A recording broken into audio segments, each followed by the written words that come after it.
Hello everyone, welcome to today's video. तो आज हम डिस्कस करेंगे आपका केवीएस टीजीटी साइंस का प्रीवियस ईयर का क्वेश्चन, और इसमें हमने बहुत सारे क्वेश्चंस ऑलरेडी डिस्कस कर लिए हैं। तो आज की जो वीडियो है वो है आपकी पार्ट 4। ठीक है, इससे पहले हम 3 पार्ट्स में ऑलरेडी बहुत सारे क्वेश्चंस कवर कर चुके हैं। तो अगर आपने अभी तक वो नहीं देखे तो आप उनको भी चेक कर सकते हैं।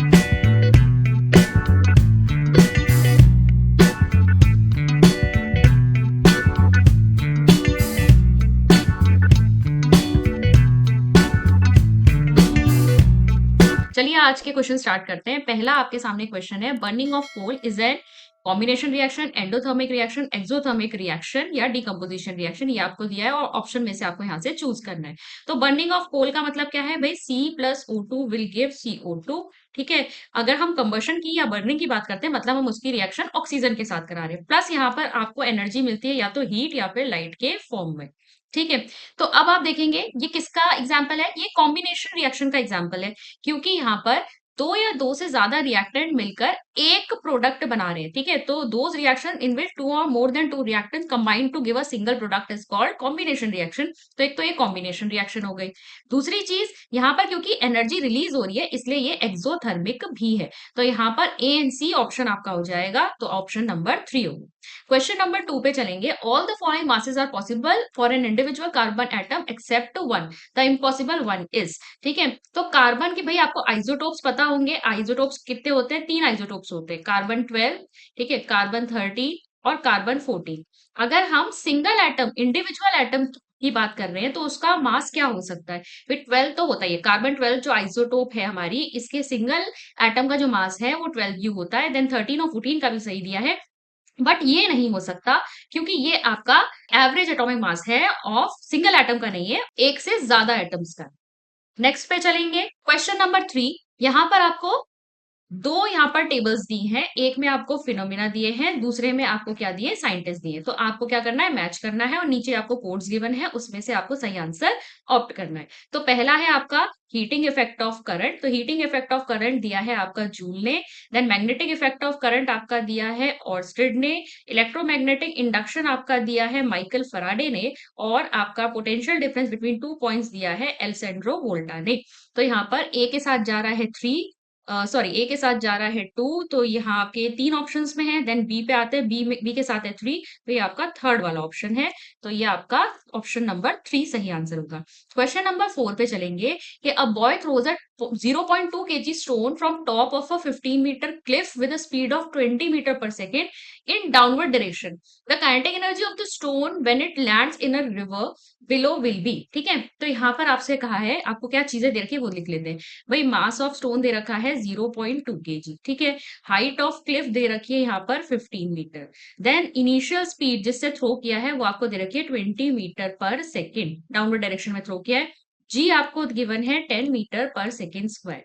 और आपसे पूछा है काइनेटिक एनर्जी क्या होगी जब ये स्टोन जो है लैंड करेगा रिवर में। तो काइनेटिक एनर्जी का फॉर्मूला आपको पता है क्या होता है? ½ mv² ये होता है। तो इसके लिए तो आपको v पता होनी चाहिए, फाइनल वेलोसिटी, लेकिन हमें यहाँ पर क्या पता है? हमें यहाँ पर पता है इनिशियल वेलोसिटी। तो अब हम क्या करेंगे? हम इसके लिए पहले सॉल्व करते हैं, इन सारे टर्म्स में से देखते हैं। तो यहाँ पर आपकी third equation of motion use हो सकती है, v² - u² = 2gh। ठीक है, v² आपको निकालना है, u² यानी 20 का स्क्वायर, देन 2 इंटू जी आपका पॉजिटिव 10 आएगा क्योंकि डाउनवर्ड फॉल हो रहा है, h आएगा 15। ठीक है, तो v² -400 हो जाएगा, ये इक्वल टू 2 इंटू 15 30 और ये 300। ठीक है, तो v² इक्वल टू, अब ये 400 जब आपका इधर जाएगा तो ऑब्वियसली साइन जो है माइनस का क्या हो जाएगा? प्लस हो जाएगा। तो 300 प्लस 400, तो v² इक्वल टू आ गया आपका 700, यानी v इज इक्वल टू क्या आ गया? तो इस पे आ जाएगा अंडर रूट। ठीक है, तो ये हो जाएगा आपका v is equal to 10√7 metre per second. ठीक है, ये आपकी v की वैल्यू है। अब काइनेटिक एनर्जी निकालते हैं। काइनेटिक एनर्जी के लिए क्या करोगे? यहाँ पर काइनेटिक एनर्जी इक्वल टू हो जाएगा हाफ, m है आपका 0.2 और v आपका है v का स्क्वायर। आपको v स्क्वायर ही लेना है, डायरेक्ट आप 700 ही ले सकते हैं यहाँ पर। ठीक है, तो यहाँ पर आ जाएगा आपका ये 2 से ये तो कैंसिल हो जाएगा, 0.1 हुआ, मल्टीप्लाई करेंगे, काइनेटिक एनर्जी इक्वल टू आ जाएगी आपकी 70 जूल। तो सही ऑप्शन आपका क्या होगा? सही ऑप्शन फोर्थ ऑप्शन होगा। क्वेश्चन नंबर 5 पे चलेंगे। अ 0.5 kg ball falls past a window whose top is 1.8 meter in vertical extent from the ground. If the speed of the ball at the top of the window is 8 meter per second, its speed at the ground will be। तो यहाँ पर अब इन्होंने कहा है कि एक ball जो है वो फॉल कर रही है, और जब फॉल कर रही है तो एक विंडो को क्रॉस कर रही है। ठीक है, तो हमने ये मान लिया कि ये हमने विंडो मान ली और ये ग्राउंड मान लिया। ठीक है, ग्राउंड मान लिया हमने। और ये जो विंडो का टॉप है, ये इसकी हाइट इन्होंने कहा है ग्राउंड से कितनी है? इन्होंने कहा है 1.8 मीटर है। फिर इन्होंने कहा है कि बॉल का मास, मास देख लेंगे। मास कितना दे रखा है? 0.5 केजी दे रखा है। ठीक है, और दूसरी चीज इन्होंने दे रखी है speed of the ball at the top of the window, मतलब जब बॉल यहाँ पर है, ठीक है, और नीचे गिर रही है, तो यहाँ पर इसकी स्पीड दे रखी है, यानी इनिशियल स्पीड आपको दे रखी है कितनी? 8 मीटर, 8 मीटर पर सेकेंड। ठीक है, जी आपसे 10 मीटर पर सेकंड स्क्वायर लेने के लिए कहा है। एच आपको कितना गिवन है? 1.8 मीटर गिवन है। और आपसे पूछ रहे हैं कि इसकी स्पीड क्या होगी ग्राउंड पर, यानी बेसिकली आपसे v पूछा जा रहा है। तो अगेन यहाँ पर आप क्या ले सकते हो? आप अपनी थर्ड इक्वेशन ऑफ मोशन यहाँ पर यूज कर सकते हो, which is v square minus U square is equal to 2gh। v square आपको निकालना है, u स्क्वायर यानी कि 8 का square equal to 2 into 10 into 1.8 हो जाएगा। ठीक है, v स्क्वायर माइनस ये हो जाएगा 64, और यहाँ पर कितना आएगा? 18 टू आपका आ जाएगा ये 36। ठीक है, फिर v स्क्वायर इक्वल टू ये 64 जब इधर जाएगा तो आपका पॉजिटिव हो जाएगा, तो 36 प्लस 64 होगा। तो यहाँ पर ये आ गया v स्क्वायर इक्वल टू 100, यानी v is equal to under root 100 which will be equal to 10 metre per second. ठीक है, तो मास जो है वो सिर्फ और सिर्फ कंफ्यूज करने के लिए दिया है, आपका आंसर यहीं से आ जाएगा। तो सही ऑप्शन आपको क्या देखने को मिलेगा? 10 metre per second. Question number 6 पे बढ़ेंगे। A boy having a mass of 60 kg holds in his hand a bag weighing 30 Newton. The force with which the floor push upon his feet will be. ठीक है, तो अगर हम खड़े हैं तो जो फ्लोर जिस पे हम खड़े हैं वो हमारा वेट जो है वो नीचे की ओर पुश करता है, और ग्राउंड जो है उसी वेट के इक्विवेलेंट जो है यहाँ पर एक रिएक्शन देता है। ठीक है, तो यहाँ पर अब आपको क्या करना है? एक तो बॉय है, ठीक है, बॉय का मास यहाँ पर दे रखा है आपको 60 केजी। ठीक है, दूसरी चीज उन्होंने कहा है कि वो अपने हाथ में एक बैग भी होल्ड किए हुए हैं, और वेट ऑफ बैग क्या है यहाँ पर? वो आपको दे रखा है 30 न्यूटन। और फोर्स क्या होगा जिससे फ्लोर पुश कर रहा है उसके फीट पर? ठीक है, तो वो किसके इक्वलेंट होगा? टोटल वेट के इक्वल। टोटल वेट कितना है? Weight of boy plus weight of bag. अब वेट का फॉर्मूला क्या होता है? हम जानते हैं weight is equal to m into g. तो अगर हमें बॉय का वेट निकालना है तो बॉय का वेट क्या होगा? Mass of boy into acceleration due to gravity. तो मास कितना है उसका? 60 KG. Acceleration due to gravity हो जाएगा 10, तो ये आ गया 600। तो यहाँ पर रख लो इसकी वैल्यू।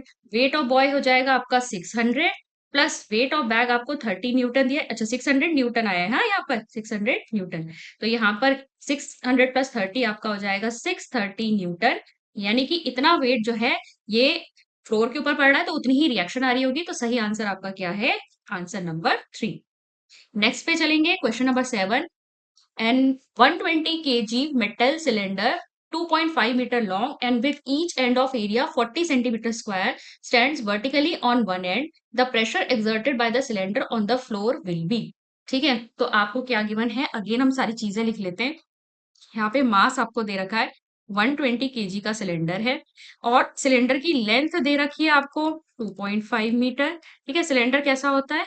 ये ऐसे सिलेंडर होगा ना, ये दो एंड इसके सर्कुलर बेसिस होते हैं, और ये इसकी लेंथ है। तो लेंथ आपको ये दे रखी है 2.5 मीटर, और जो एरिया इसका सर्कुलर एरिया ये दे रखा है, सर्कुलर एरिया दे रखा है इन्होंने 40 सेंटीमीटर स्क्वायर। ठीक है, तो सर्कुलर बेसिस जो है इसके सर्कुलर एंड्स, उनका एरिया दे रखा है 40 सेंटीमीटर स्क्वायर, जिसे आप मीटर स्क्वायर में अगर करोगे तो ये हो जाएगा 40 इंटू 10⁻⁻4 मीटर स्क्वायर। ठीक है, दो बार 100 से डिवाइड करोगे ना, इसे सेंटीमीटर स्क्वायर है उसको मीटर में लाने के लिए।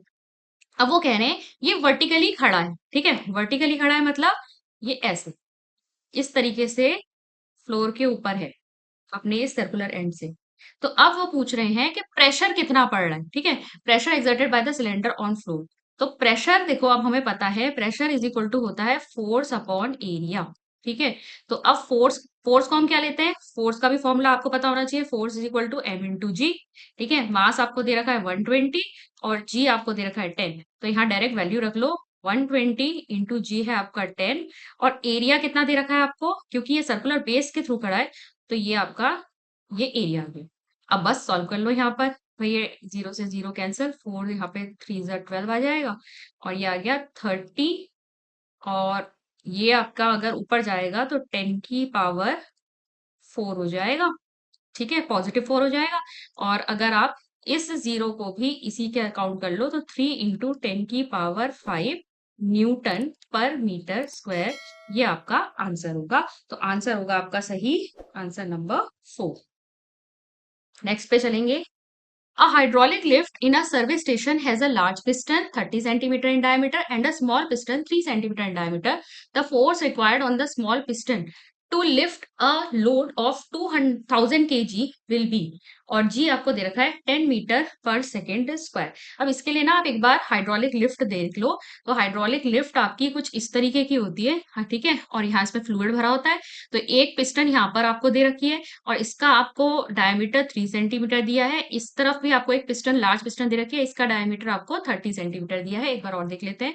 हाँ, 30 और 3 दिया हुआ है आपको, और ये कह रहे हैं कि अगर जो लोड है, ठीक है, स्मॉल पिस्टन पे कितना डालना चाहिए ताकि 2000 केजी लिफ्ट हो सके। ठीक है, तो अब देखो यहाँ पर आपको क्या करना है, यहाँ पर पास्कल लॉ जो है आपका हाइड्रोलिक लिफ्ट के लिए, वो आपका लगता है, जिसके according pressure exerted on the fluid system is the same at all points. ठीक है, तो फ्लूइड सिस्टम में जितना भी प्रेशर एक्सर्ट किया जाता है वो हर पॉइंट पे क्या होता है, सेम होता है। यानी यहाँ पे जो प्रेशर लग रहा है वो यहाँ के प्रेशर के इक्वलेंट होगा, यानी P1 is equal to P2।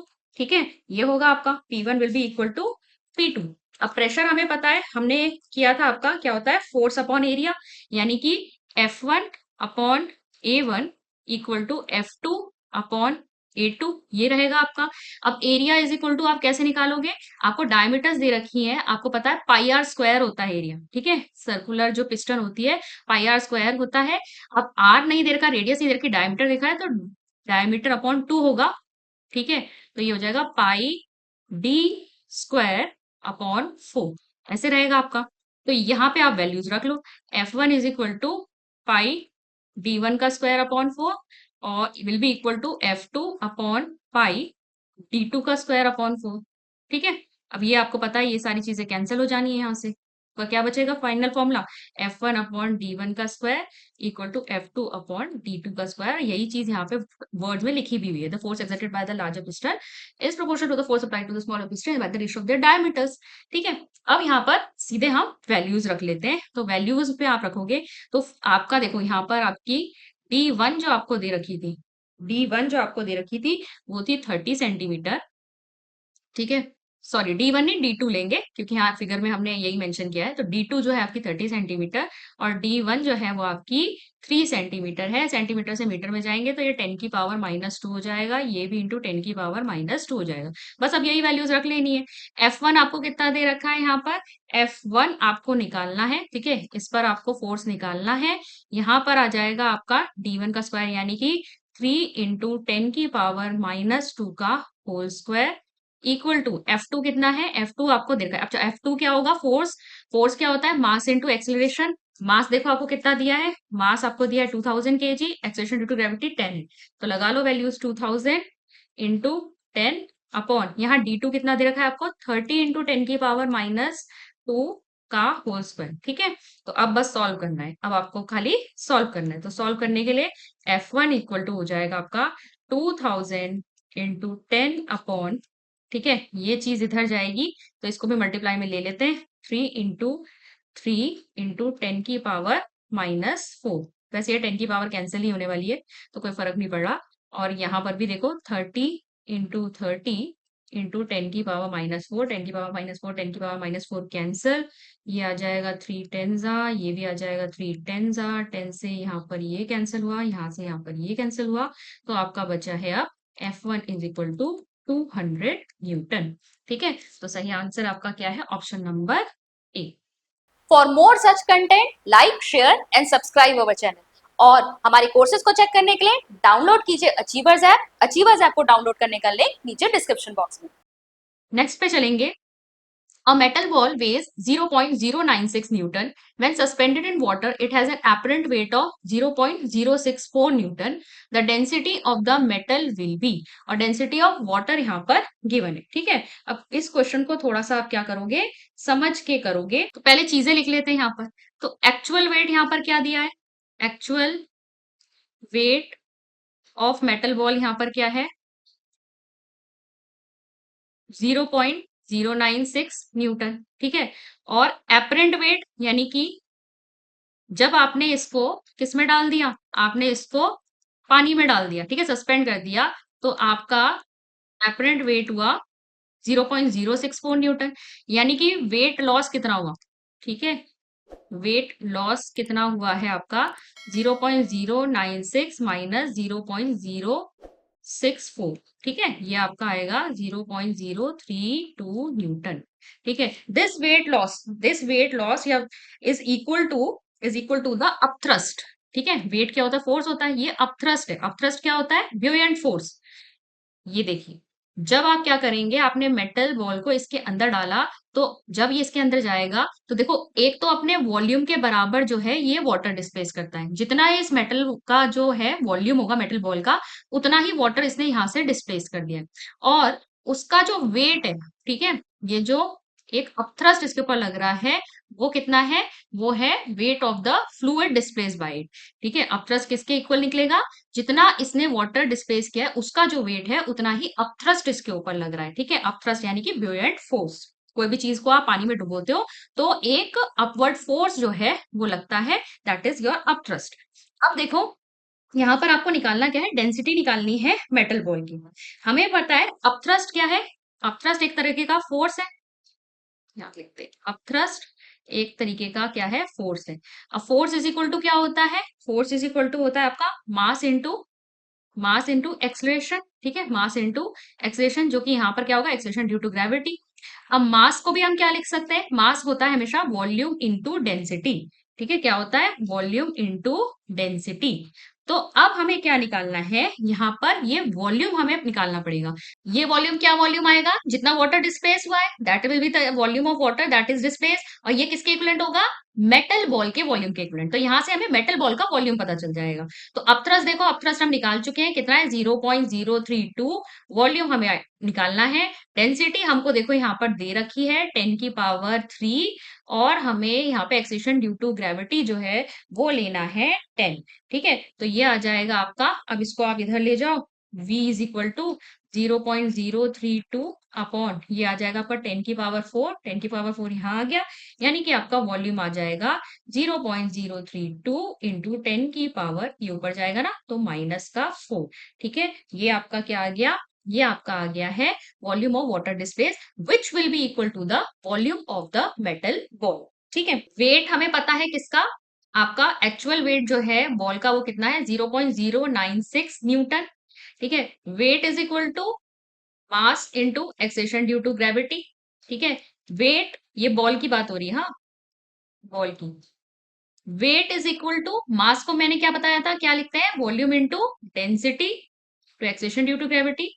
अब देखो, वेट हमको दे रखा है 0.096, वॉल्यूम हमने अभी अभी निकाला 0.032 इंटू 10⁻⁻4, डेंसिटी हमें फाइंड आउट करनी है, acceleration due to gravity g, ठीक है। तो अब बस इसे सॉल्व कर लो, density is equal to 0.096 upon 0.032, देखो इसे और इसे करोगे, यहाँ पे +1 है तो ये कितना हो जाएगा, 10⁻⁻3, ठीक है, ये इसके अपॉन में चला गया। अब ये पॉइंट से पॉइंट कैंसल, 32 3 जा, और ये अगर ऊपर जाएगा तो d is equal to 3 into 10⁻, क्या आएगा, 10⁻3, पॉजिटिव 3 आ जाएगा, kg पर मीटर क्यूब। एक बार ऑप्शंस देखते हैं, तो हाँ, आपका ऑप्शन नंबर 3 यहाँ पर गिवन है, ठीक है, ऑप्शन नंबर 3 देखेंगे। Question number 10, there are two stable isotopes of carbon, they differ with respect to atomic mass, number of protons, atomic number, electron configuration. अब हमें आइसोटोप्स पता है क्या होते हैं, isotopes are atoms of same element which have different atomic mass and same atomic number. तो हमें पता है कि आइसोटोप्स जो होते हैं एटॉमिक मास में डिफर करते हैं, तो हमारा सही ऑप्शन ऑप्शन 1 होगा। A mixture containing 15 gram of carbon and 25 gram of oxygen is sealed in a flask. The total mass of the system is 140 gram. The flask is then heated to react the carbon and oxygen, what will be the mass of the sealed flask after heating. तो भाई एक mixture है, 15 gram carbon है, 25 gram oxygen है और इसे एक sealed flask में रखा गया है। अगर उनमें रिएक्शन हो भी गई है तो यहाँ पर मास में क्या चेंज आएगा ये पूछ रहे हैं।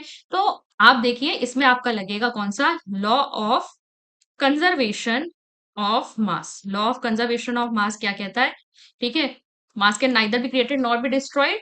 ठीक है, ये क्या होता है, किसी भी रिएक्शन में ना तो मास आपका क्रिएट होता है ना ही डिस्ट्रॉय होता है। तो जितना पहले था, अगर टोटल सिस्टम का मास 140 ग्राम था बिफोर रिएक्शन, तो आफ्टर रिएक्शन भी यही रहेगा। तो आपका सही आंसर यहाँ पर है option number 3। Next question, question number 12, the minimum volume of a block of would if it is to hold a 50 kg person entirely above the water when he stands on it will be। ठीक है, again यहाँ पर ये आपका ब्यूएंट force और इस सबसे related चीज ही यहाँ पर आ रही है। ठीक है, आप देखेंगे यहाँ पर आपको क्या क्या गिवन है पहले देख लो। भाई डेंसिटी ऑफ वुड आपको गिवन है, डेंसिटी ऑफ वुड कितनी दे रखी है, 800 केजी पर मीटर क्यूब दे रखी है। और ये भी कह रहे हैं साथ में कि एक पर्सन खड़ा है इस पे, तो mass of person, mass of person क्या है आपका, यहाँ पर दे रखा है 50 केजी। फिर आप देखेंगे जो आपका डेंसिटी ऑफ वाटर है, ठीक है, डेंसिटी ऑफ वाटर है वो आपको दे रखी है 1000 केजी पर मीटर क्यूब। तो अब हमें पता है, फिर से हम वही देखेंगे, अपथ्रस्ट या ब्यूएंट फोर्स जो होता है आपका, अपथ्रस्ट या ब्यूएंट फोर्स जो होता है आपका, वो क्या होता है, डेंसिटी ऑफ वाटर या density of fluid into volume into acceleration due to gravity. ठीक है, ये रहेगा आपका। अब हमें पता है कि अगर किसी भी चीज को, ठीक है, पानी के ऊपर पूरी तरीके से फ्लोट करना है, दैट मीन्स जो ब्यूएंट फोर्स होना चाहिए वो किसके इक्विवेलेंट होना चाहिए, जितना वेट इसके ऊपर पड़ रहा है, ठीक है, उसके इक्विवेलेंट होना चाहिए, तभी वो इसको क्या कर पाएगा, फ्लूइड के ऊपर रख पाएगा। तो यहाँ पर हमें दोनों को इक्वल रखना है। तो यहाँ पर आप देखोगे तो जो अपथ्रस्ट है, ठीक है, अपथ्रस्ट है टोटल, वो किसके इक्विवेलेंट होना चाहिए, weight of person plus weight of wood, इन दोनों को मिलाकर ये टोटल वेट आएगा, इसके इक्विवेलेंट होना चाहिए अपथ्रस्ट। तो अब इसमें यहाँ पर वैल्यूज रख लोगे। देखो अपथ्रस्ट के लिए हमारे पास ये वाली वैल्यूज है जिसको हमने पहले ही यहाँ पर फॉर्मूला बना रखा है। तो अपथ्रस्ट के लिए क्या आ जाएगा, ये आ जाएगा density of water into volume. अच्छा, जैसे पीछे वाले क्वेश्चन में हमने किया था कि चाहे हम मेटल का वॉल्यूम ले या वाटर डिस्प्लेस का वॉल्यूम रहे वो इक्वल होगा, तो यहाँ पर भी हम वॉल्यूम की जगह पे क्या रख सकते हैं, वॉल्यूम ऑफ वाटर की जगह वॉल्यूम ऑफ वुड रख सकते हैं, तो वॉल्यूम ऑफ वुड रख लेंगे, एक्सेशन ड्यू टू ग्रेविटी।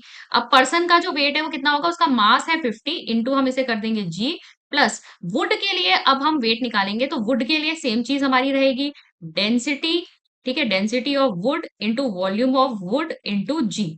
अब देखो ये जी जो है आपका पूरी इक्वेशन में आ रहा है, ठीक है, यहाँ भी आ रहा है, यहाँ भी आ रहा है, यहाँ भी आ रहा है, पूरी इक्वेशन को आपने जी से डिवाइड कर दिया, तो आपका जी जो है कैंसिल हो जाएगा, यानी अब आपका क्या बचा, उसको लिख लेते हैं यहाँ पर। तो अब आपका बचा density of water into volume of wood will be equal to 50 इन प्लस, ठीक है, 50 plus density of wood into volume of wood. ठीक है, ऐसे रहा आपका। देखिए मैं आपको थोड़ा एक्सप्लेन करके बता रही हूँ, इसलिए यहाँ पर थोड़ा सा मैं लेंदी वे ले रही हूँ। अब आप देखो ये वाली जो वैल्यू है, ये वाली जो वैल्यू है, इसको आप क्या करोगे, आप इसको इस तरफ ले जाओ, तो आपका density of water into volume of wood plus minus आ जाएगा density of wood into volume of wood. अब आप देखोगे volume of wood, volume of wood दोनों में आ रहा है, तो वॉल्यूम ऑफ वुड को आप क्या करो, कॉमन ले लो, यानी आपका क्या बचा यहाँ पर, density of water minus density of wood. ठीक है, और ये इक्वल टू यहाँ पर क्या था, इक्वल टू यहाँ पर था 50, ठीक है, इक्वल टू 50। तो अब volume of wood will be equal to 50 upon density of water minus density of wood, तो इक्वल टू आ जाएगा 50। अब सीधे वैल्यूज रख लो, डेंसिटी ऑफ वाटर थी आपकी 1000, डेंसिटी ऑफ वुड थी आपकी 800, ये आ गया आपका 50 अपॉन 200। ठीक है, जीरो से जीरो कैंसिल करो, यहाँ से कैंसिल करोगे, ये वैल्यू आपकी आएगी 0.25 मीटर क्यूब। तो वॉल्यूम आपका कितना आ गया 0.25 मीटर क्यूब, जो कि आपका किस में दे रखा है, ऑप्शन ए में दे रखा है। Next question, question number 13, a current of 2 ampere flows down a straight metal rod that has a 0.20 centimetre diameter, the rod is 2 metre long and the potential difference between its end is 40 volt, the resistivity of the material of the rod will be. ठीक है, तो आपको क्या क्या दे रखा है पहले वो लिख लेते हैं। करंट आपको दे रखी है आई इज इक्वल टू दे रखा है 2 एम्पियर। ठीक है, रॉड की जो डायमीटर है आपको दे रखी है, जिस रॉड से ये करंट फ्लो हो रही है उसकी डायमीटर आपको दे रखी है 0.20 सेंटीमीटर, यानी रेडियस इसकी क्या हो जाएगी, रेडियस हो जाएगी 0.10 सेंटीमीटर। अगर हम इसे मीटर में करेंगे तो ये हो जाएगी आपकी 0.1 इंटू 10⁻⁻2 मीटर। फिर आपका यहाँ पे रॉड की लेंथ दे रखी है, यानी कि L is equal to 2 metre दे रखा है। साथ ही साथ आपको पोटेंशियल डिफरेंस दे रखा है 40 वोल्ट। तो अब आपको निकालना क्या है, यहाँ पर रेजिस्टिविटी निकालनी है। अब रेजिस्टिविटी का फॉर्मूला देखो, आपका फॉर्मूला वैसे होता है resistance is equal to resistivity rho l by a, ये फॉर्मूला होता है आपका। ठीक है, इसके लिए लेकिन आपको दो अननोन चीजें, रेजिस्टेंस भी नहीं पता, रेजिस्टिविटी भी नहीं पता, तो पहले रेजिस्टेंस निकालना पड़ेगा। रेजिस्टेंस कहाँ से निकालोगे, देखो इसके लिए आपको आई दिया हुआ है, आई दिया हुआ है और बी दिया हुआ है। तो आपका ओम्स लॉ क्या आता है, आपका ओम्स लॉ आता है V is equal to I R. तो पोटेंशियल डिफरेंस है आपका 40, करंट है आपकी 2 एम्पियर, रेजिस्टेंस आपको निकालना है, resistance is equal to 40/2 equal to कितना आ जाएगा 20 ओम। ठीक है, अब ये वैल्यूज को यहाँ पर रख लेंगे। तो 20 ओम इक्वल टू रो हमें निकालना है, लेंथ हमें दे रखी है यहाँ पर 2, और एरिया, एरिया यानी कि देखो रेडियस दे रखी है पाई आर स्क्वायर होता है एरिया, तो पाई यानी कि 3.14 रख लेते हैं, आर स्क्वायर यानी कि 0.1 इंटू 10⁻⁻2 का स्क्वायर। अब बस सॉल्व कर लो। सबसे पहले तो रो इज इक्वल टू कितना हो जाएगा 20 इंटू 3.14 इंटू, देखो यहाँ पर 0.1 इंटू 0.1 होगा, जो कि क्या हो जाएगा आपका 0.01, 0.01 इंटू 10⁻⁻4 अपॉन, ठीक है, अपॉन क्या आ जाएगा आपका 2। रो इज इक्वल टू, पॉइंट हटाओ, 2 जीरो लगाओ, एक जीरो यहाँ कैंसिल, एक जीरो यहाँ कैंसिल, ये फिर पॉइंट हटाओ, 2 जीरो और लगेंगे यहाँ पर, तो वैल्यू यहाँ पे से 2 कैंसिल, यहाँ पे से 2 कैंसिल, तो यहाँ पे क्या आ गया 10⁻3 नीचे आ रहा है, 10⁻⁻4 ऊपर आ रहा है, और जब ये ऊपर जाएगा तो कितना आ जाएगा 314 इंटू 10 की पावर कितनी आ जाएगी -7। ठीक है, और यहाँ पर आपको जो वैल्यूज दे रखी हैं 31.4 लिखा हुआ है, तो देखो माइक्रो ओम लिखा हुआ है, माइक्रो का मतलब है इसको इन्होंने क्या किया, ये हमारी जो वैल्यू आई है अगर हम इसे माइक्रो ओम में करना है तो हमें 10⁻6 से इसको क्या करना पड़ेगा, मल्टीप्लाई करना पड़ेगा। तो रो इज इक्वल टू आ जाएगा, देखो ये और ये सॉल्व होंगे तो अब 10⁻⁻1 बचा, 314 इंटू 10⁻⁻1, जो कि हमारा आंसर आएगा 31.4 माइक्रो ओम मीटर। तो हमारा सही आंसर क्या है, हमारा थर्ड वाला ऑप्शन। नेक्स्ट लास्ट क्वेश्चन देखेंगे हम, बिंदुओं ए और बी के मध्य प्रतिरोध है। ठीक है, यहाँ पर रेजिस्टेंसेस दिए हुए हैं आपको, और आपको इक्विवेलेंट रेजिस्टेंस निकालना है। ठीक है, तो अब आपको पता ही होगा अगर सेम वायर के साथ जा रहा है, ठीक है, तो ये क्या है, सीरीज कनेक्शन है। सीरीज में आपका फॉर्मूला क्या लगता है, R is equal to R1 plus R2 लगता है। तो आपका 6 ओम और 9 ओम तो ऐसे ही ऐड हो जाएगा, 6 प्लस 9 ये आपका कितना आ जाएगा 15 ओम आ जाएगा। ठीक है, ये क्या है आपका, इसको R डैश कर लेते हैं। तो इन दोनों का रेजिस्टेंस जो आया इक्विवेलेंट रेजिस्टेंस वो आपका 15 ओम आया। ठीक है, और अब ये 15 ओम और ये 15 ओम क्या है, एक दूसरे के साथ पैरेलल में कनेक्टेड है। तो पैरेलल कनेक्शन के लिए आपका क्या फॉर्मूला होता है, R डबल डैश कर लेते हैं इक्विवेलेंट रेजिस्टेंस को, 1/R डैश प्लस 1/R3 कर लेते हैं इसको। ठीक है, तो ये आपका यहाँ पर मैं मेंशन भी कर देती हूँ, आपको कंफ्यूजन ना हो, ये R1, ये R2 और ये R3। ठीक है, तो अब आप इसकी वैल्यूज लिख लीजिए, 1/R डैश तो हमने यहाँ पे निकाल रखा था, ये था आपका 15, तो ये आया 15 प्लस 1/R3 भी आपका 15 है, 15 15 एलसीएम लेंगे तो ये आपका 1 प्लस 1 आएगा। ठीक है, तो 1/R डबल डैश की वैल्यू आ रही है 2/15, तो R डबल डैश रिवर्स कर लो इसे, R double dash equal to 15/2, जो कि कितना हो जाएगा आपका 7.5। सही आंसर क्या होगा आपका ऑप्शन 2। तो आज हमने ये 14 क्वेश्चंस डिस्कस किए क्योंकि यहाँ पर ज़्यादातर आज न्यूमेरिकल क्वेश्चंस थे जो एक्सप्लेन करने वाले थे, तो वीडियो बहुत लंबी हो जाती है इसलिए मैंने सारे क्वेश्चंस एक साथ नहीं लिए हैं। बाकी के जो रिमेनिंग क्वेश्चन है, एक लास्ट पार्ट आपका और आएगा, हम उसमें डिस्कस करेंगे। अगर आपको हमारी ये सीरीज़ अच्छी लग रही है, तो प्लीज़ इसे लाइक ज़रूर कीजिएगा, अपने फ्रेंड्स के साथ शेयर ज़रूर कीजिएगा। चैनल को अभी तक सब्सक्राइब नहीं किया है, तो सब्सक्राइब ज़रूर कर लीजिएगा और बेल आइकन को ज़रूर टैप कर लीजिएगा, ताकि जितने भी वीडियोज़ हैं, उनके नोटिफ़िकेशंस आपको टाइम पर मिल सकें। आई होप आज की वीडियो आपके लिए यूज़फुल रही होगी। मैं मिलती हूँ आपसे नेक्स्ट सेशन में। Thank you.